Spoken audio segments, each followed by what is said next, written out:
राजू नाम का एक लड़का रामपुर नाम के एक छोटे से गांव में रहता था।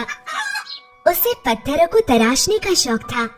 राजू को गांव के बाहर जो भी छोटे बड़े पत्थर मिलते उसे वो मूर्ति का रूप दे देता और ऐसे ही करते करते राजू ने ढेर सारी मूर्तियां बनाई थी, जिनमें से कुछ वो बेचने के लिए अपने घर ठेले में ले जाता और कुछ मूर्तियां गांव के बाहर ही रखता। एक दिन रात को जब पूरा गांव सोया हुआ रहता है, तब जमीन फाड़कर एक पत्थर दानव गांव में आता है। वह धीरे धीरे गांव को तबाह करता है, जिससे गांव में भागदौड़ मच जाती है और गांव के लोग उस पत्थर के दानव को देखकर आतंक में आ जाते हैं। इधर राजू भी नींद से जाग जाता है। ये इतना बड़ा दानव कौन है?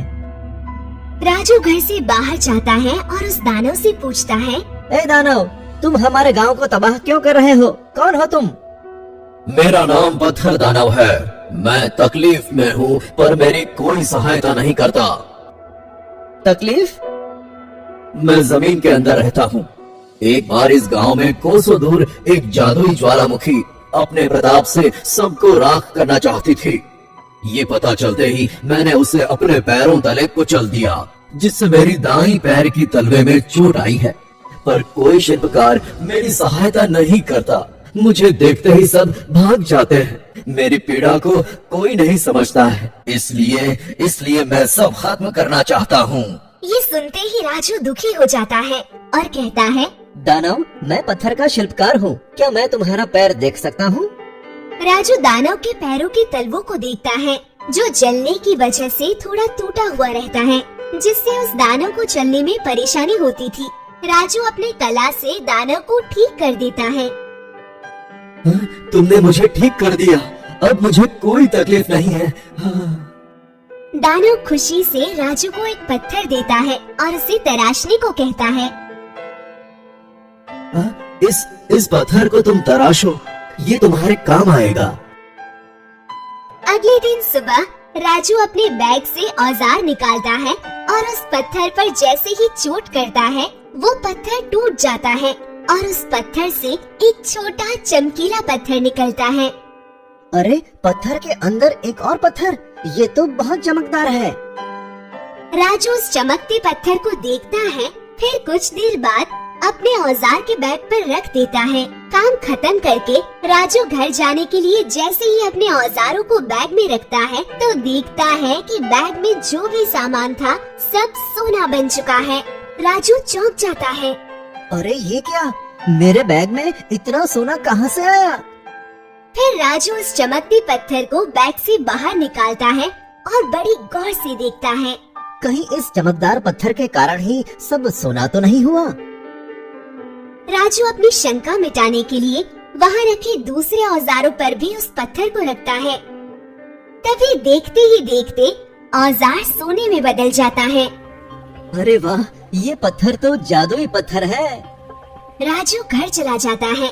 घर पहुँचते ही राजू उस पत्थर को अपने बर्तन पर रखता है और बर्तन भी सोना बन जाता है। यह देखकर राजू खुशी से झूमता है। फिर राजू बर्तन पर रखता है, लेकिन इस बार पत्थर का असर नहीं होता है। ये पत्थर काम क्यों नहीं कर रहा है? अभी तो ये काम कर रहा था। राजू परेशान होकर लगातार पत्थर को यहाँ वहाँ रखता है, लेकिन पत्थर काम नहीं करता है। तब राजू उदास होकर बैठ जाता है।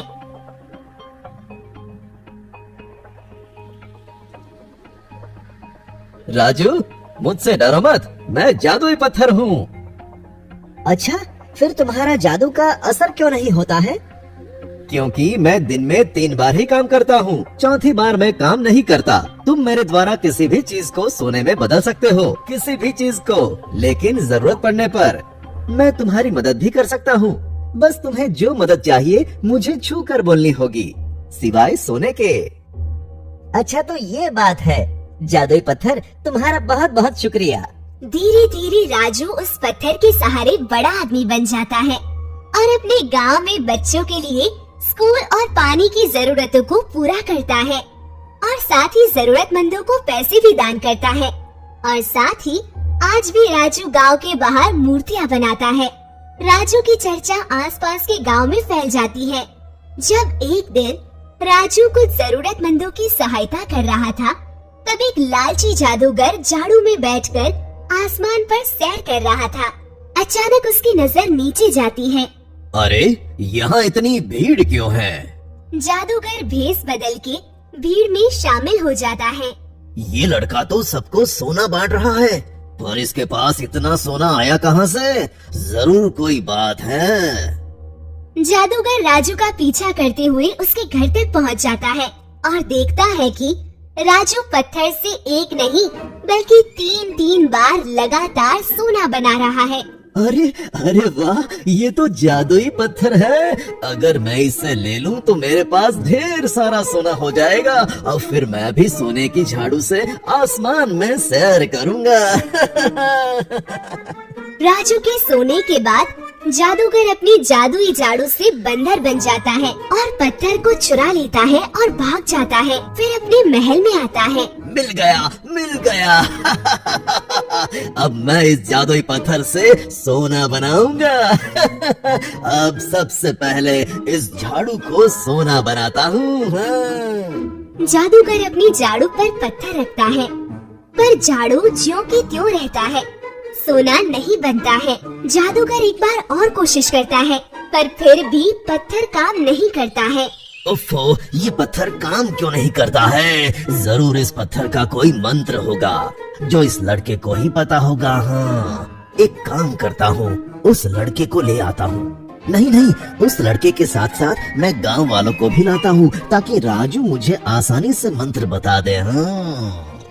जादूगर अपने कांच के गोले के पास जाता है और रामपुर गांव को देखता है। जादूगर गांव के बाहर जितनी भी पत्थर की मूर्ति थी उन सबको आदेश देता है, तुम सब जाओ गांव के अंदर, राजू समेत पूरे गांव वालों को यहाँ ले आओ। जाओ। तभी गांव के बाहर जितनी भी मूर्ति थी सब में जान आ जाती है और वे सब गांव के अंदर चले जाते हैं। उनके एक साथ चलने से मानो पूरा गांव हिलने लगता है। कदमों की आहट सुनकर गांव वाले घर से बाहर आते हैं और देखते ही देखते सारी मूर्तियां राजू समेत सबको जादूगर के पास उठा लाते हैं। जादूगर राजू से कहता है, राजू, इस पत्थर को तो तुम जानते ही हो। राजू जादूगर के हाथ में पत्थर को देखकर चौंक जाता है। चौंको मत, ये जादुई पत्थर मैंने तुम्हारे घर से चुराई है, पर ये पत्थर काम नहीं कर रहा है। तुम बस मुझे इसका मंत्र बता दो, नहीं तो तुम्हारे गांव के लोग मारे जाएंगे। राजू जानता था आज ये जादुई पत्थर काम नहीं करेगा, लेकिन अगर राजू से छूकर कोई मदद मांगे तो मदद जरूर मिलेगी। इसलिए राजू चतुराई से काम लेता है। ये पत्थर तो जब तक मैं न छूं तब तक ये किसी और के लिए काम नहीं करेगा। तुम मेरा हाथ बस एक बार खोल दो ताकि मैं इस पत्थर को छू के आदेश दे पाऊं। ठीक है, लेकिन कोई चालाकी नहीं, नहीं तो सब मारे जाएंगे। जादूगर राजू के हाथ खोल देता है और पत्थर दे देता है। हे जादुई पत्थर, मेरी मदद करो। इस जादूगर को हमेशा हमेशा के लिए पत्थर बना दो।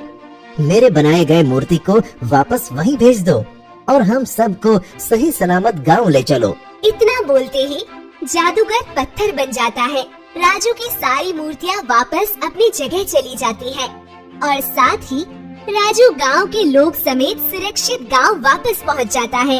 अगले दिन से राजू फिर नई नई मूर्ति तराशता गया और जरूरतमंदों की मदद करता गया।